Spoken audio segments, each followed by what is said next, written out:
দেখাই একদম টপ ছাড়ে যেখানে অনুষ্ঠানটা হবে সেখানের প্যান্ডেলটা ঠিক কেমন হয়েছে। এটা কি?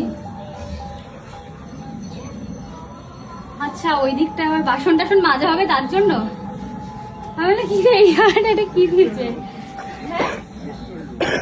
স্টোর রুম, ওইখানে স্টোর রুম করা হয়েছে, ওখানে বাসন টাসন মাজলো। আর এখানটা যেহেতু কীর্তন দেওয়া হবে আর ঠাকুরটাও এখানটাতে থাকবে, এখানেও ব্যাকগ্রাউন্ড সাজানো হবে, সেটা একটু পরে হবে, নিচটা আগে করে আসুক। আর এইখানটাতে বাহ দারুণ হয়েছে তো। আমি এরকমই বলছিলাম যে একটা কিছু যেন দিয়ে দেয় কাপড় ঠাকুর, খুব সুন্দর হয়েছে, এটা দারুণ হয়েছে। তো এই হচ্ছে আমাদের ওপরে প্যান্ডেল, যেটা এখনো কাজ চলছে। আর এইগুলো একটু ফাঁকা ফাঁকাই থাকবে, যেহেতু গরমকাল খুব একটা ঢাকা ঢুকা হবে না। এটা কি পুরোটাই এরকম ফাঁকা থাকবে? আচ্ছা আচ্ছা, এখান থেকে আপনারা আচ্ছা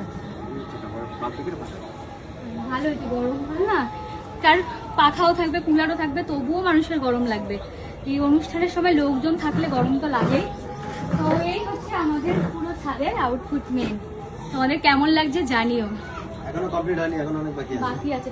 কেমন হবে বস্তা? এখানে গার্ডওয়াল দেবে তো হাফ এই কোমর হাইটে। এটা কমপ্লিট হয়নি তো, তাহলে কমপ্লিট হোক, দেখতে ভালো লাগবে। আরো ভালো লাগবে জানি তো।